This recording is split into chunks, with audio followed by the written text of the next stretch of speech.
Good morning everyone, সবাই কেমন আছো? আশা করি ভালো আছো। আমিও ভালো আছি। পুতুল দেব ব্লগে নতুন একটা ভিডিওতে তোমাদের অনেক অনেক স্বাগতম। এটা হচ্ছে আমার জায়ের মেয়ে। এই হচ্ছে আমার ছোটোবেলা থেকে সঙ্গী, মানে আমি আসার থেকে, ওর ছোট থেকে আমি সঙ্গী, আর ও অনেক ছোট থেকে আমাকে তখন এইটুকু ছিল না মানে তখন থেকে। আচ্ছা, আজকে একটা নতুন জায়গায় যাচ্ছি, কুঁড়ে মা কালীর থান, যেখানে আমার ছেলে প্রত্যেক দিন পার হয়ে হয়ে আসে। মা হয়ে আমার অনেক দিনের ইচ্ছা ছিল ওখানে পুজো দিব বলে।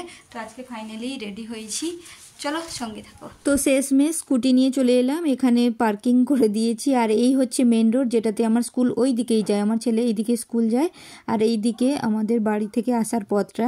আর এখান থেকে দেখো, এইখানেই কুঁড়ে মা কালীর থান, একদম পুরো মাঠের মাঝখানে এই মন্দিরটা। এখনও ভালো করে মন্দিরটা তৈরি হয়নি, তবে ভবিষ্যতে অবশ্যই হবে, কারণ এখানে স্ট্রাকচার করাই হয়ে গেছে। আর এই যে বড় মতো বট গাছটা, এটার নিচেই পুজোটা হয়।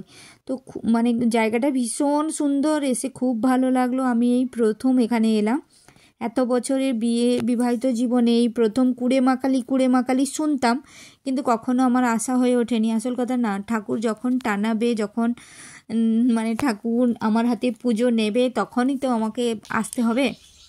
তো চলে এলাম।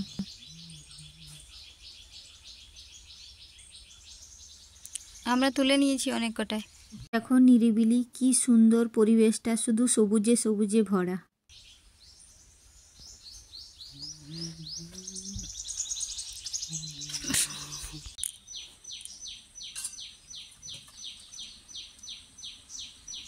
এই যে পুজো আমাদের ফাইনালি কমপ্লিট হয়ে গেল। এই ছিল আমার ভিডিও, তোমাদের কেমন লাগলো জানিও। চলো টাটা, সবাই ভালো থেকো।